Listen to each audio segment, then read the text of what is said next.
Hello friends, নৱম শ্ৰেণীৰ ছাত্ৰ-ছাত্ৰীসকল তোমালোকক স্বাগতম জনাইছো ম্যাথমেটিক্স উইথ পৰাক্তামূলি চেনেলটোলৈ। এটো মোৰ দ্বিতীয় পাঠ নৱম শ্ৰেণীৰ বাবে। আজি পঢ়িম তোমালোকৰ পাঠ্যপুথিৰ টেক্সট বুকৰ 1.1 চেপ্টাৰৰ প্ৰশ্নসমূহ। ইয়াৰ ফাৰ্স্ট কোৱেশ্চনটো দিয়া আছে শূন্যটো পৰিমেয় সংখ্যা হয় নে নহয়? পৰিমেয়। শূন্যটো পৰিমেয় সংখ্যা হয় নে নহয়? Is 0 is a rational number? আমি কি লিখিম যে yes 0 is a rational number. 0 is rational. 0 is rational. শূন্য পৰিমেয় সংখ্যা হয়। সংখ্যা হয়। কিয় পৰিমেয় সংখ্যা হয়? কাৰণ শূন্যটোক আমি কেনেকৈ লিখিব পাওঁ? 0/1 আমি যিকোনো সংখ্যাটোত সদায় এক এটা লিখিব পাৰো। গতিকে 0/1 লিখিব পাৰো and it is the form of p/q. p/q আমি p/q ফৰ্মত লিখিব পাৰিছো য'ত p/q য'ত q is not is equal to 0 q টো শূন্য হ'ব কেতিয়াও নোৱাৰে ইয়াত নাই এক আছে আৰু p and q কি হ'ব লাগিব integers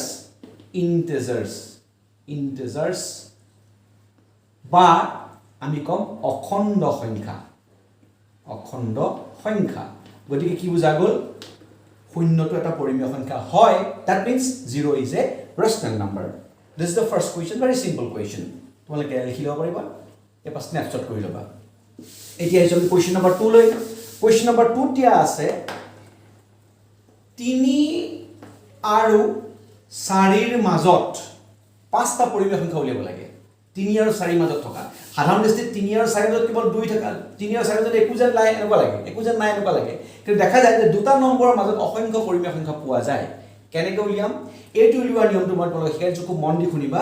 ইহঁত দুটাক যোগ কৰিবা আৰু তাক 2 ৰে হৰণ কৰিবা। Just you add them and divide by 2 তাৰমানে আমি তাৰ এভাৰেজটো উলিয়াও গড় উলিয়াও। কেনেকৈ উলিয়াও 3 plus 4/2 means 7/2 এটা পালা 7/2 এতিয়া 2 নম্বৰটো কেনেকৈ উলিয়াবা চাৰিটা সংখ্যা উলিয়াব দিছে 2টো উলিয়াবলৈ তুমি এটো আৰু এটো লৈ ল'ব পাৰা বা এটো বাই 2 লৈ ল'ব পাৰা। গতিকে কেনেকৈ উলিয়াবা এবাৰ এটো লোৱা 7/2 plus 4 divided by 2 কেনেকৈ কৰিবা এতিয়া 2টো থাকি গ'ল ওপৰৰ লাইন আহিল 2 7 plus 4 to the 8 ইয়াত এলসিএম উলিয়াব লাগিব আৰু এটো জানা তোমালোকে ইনটু কৰি দিলে হয় তে কিমান হ'ব তেতিয়া হলে 2 ওপৰ থাকি কিমান 15/2 7 plus 8 15/2 সো কিমান আহিল 15/2 টো তললৈ নামিলে কিমান হ'ব 2 to the 4 yes 15/4 question number 3 কেনেকৈ আহিব এতিয়া তিনটা question number 3 নহয় তিনটা টাৰ্ম উলিয়াব দিছিল তো তিনটা উলিয়াব দিছিল সো আমি চাৰিটা উলিয়াব দিছিল আমি 3 নম্বৰটো কৰি আছো এতিয়া তো কিমান হ'ব তেতিয়া হলে 3 নম্বৰটো কাৰণে কি কৰিবা চোৱা তুমি এইটো লোৱা তলত 2 টো সদায় থাকিব এটা 15/4 লিখা 15/4 প্লাস এটো লব পাৰা বা এটো লব পাৰা আমি এটো লম কিমান হ'ব 7/2 তে কিমান হ'ব তেতিয়া হলে 2 এবাৰ 2 লিখিলা এলসিএম কিমান হ'ব ইয়াত 4 হ'ব কাৰণ 2 আৰু 4 লসাগু যাক এলসিএম বুলি কয় কিমান হ'ব 4 হ'ব এটা কিমান হ'ব ইয়াত হ'ব 15 minus plus 2 to the 4 so 214 7 to the 14 হ'ব তো কিমান হ'ব তেতিয়া হলে ইয়াত 2 থাকি গ'ল ওপৰত কিমান থাকিলে 15 plus 14 29/2 কিমান হ'ব তেতিয়া হলে 29/4 এটা তুমি 4 নম্বৰটো লিওৱা নাম্বাৰ 4 কেনেকৈ লিবা নাম্বাৰ 4 টো লোৱা এটো ললেও হ'ব কোনো যিকোনো দুটা ললে হ'ল এটো কোনোবা দুটা ললে হ'ল গতিকে আমি এই দুটা লম এটা কিমান হ'ব 15/4 plus 29/4 তে কিমান হ'ব তেতিয়া হলে 2 আহিলে ইয়াত 2 4 থাকে কাৰণে 4 আহিব তে কিমান হ'ব 15 plus 29 কিমান আহিলে চোৱা 15 plus 29 কিমান আহিব it is 4 2 3 4 44/4 44/4